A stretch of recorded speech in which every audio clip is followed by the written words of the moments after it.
मराठी ही केवळ संस्कृती नव्हे तर अर्थकारण आणि रोजगाराची भाषा व्हावी यासाठी शासन कटिबद्ध असल्याचं एकनाथ शिंदे यांनी स्पष्ट केलंय। मराठी भाषा गौरव दिनानिमित्त विधिमंडळ सभागृहामध्ये आयोजित जावे विनोदाचे गावा या विशेष कार्यक्रमामध्ये उपमुख्यमंत्री एकनाथ शिंदे यांनी मराठीच्या संवर्धनासाठी विश्वकोश निर्मिती, साहित्य संमेलनाचे आयोजन आणि शासकीय व्यवहारामध्ये मराठीचा वाढता वापर यांसारख्या ठोस धोरणात्मक पावलांचा त्यांनी उल्लेख केला आहे। महाराष्ट्र विधानमंडळामध्ये झालेल्या या कार्यक्रमास मुख्यमंत्री देवेंद्र फडणवीस, उपमुख्यमंत्री सुनेत्राताई पवार, विधान परिषद सभापती राम शिंदे, विधानसभा अध्यक्ष राहुल नार्वेकर, विधान परिषदेच्या उपसभापती नीलम गोरे, अण्णा बनसोडे, चंद्रकांत पाटील, उदय सामंत, आशुतोष काळे यांच्यासह अनेक मंत्री, आमदार, लोकप्रतिनिधी उपस्थित होते।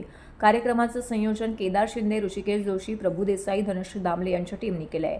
यावेळी उपमुख्यमंत्री शिंदे म्हणाले की मराठी भाषा ही हजारो वर्षाची सांस्कृतिक परंपरा वाहून नेणारी पवित्र धारा आहे। लाभले आमास भाग्य बोलतो मराठी या ओळीचा उल्लेख करत त्यांनी कविश्रेष्ठ कुसुमाग्रजांना अभिवादन केलंय। तसेच संत, कवी, लेखक, अभ्यासक, शिक्षक यांना कृतज्ञतापूर्वक नमस्कार केलाय।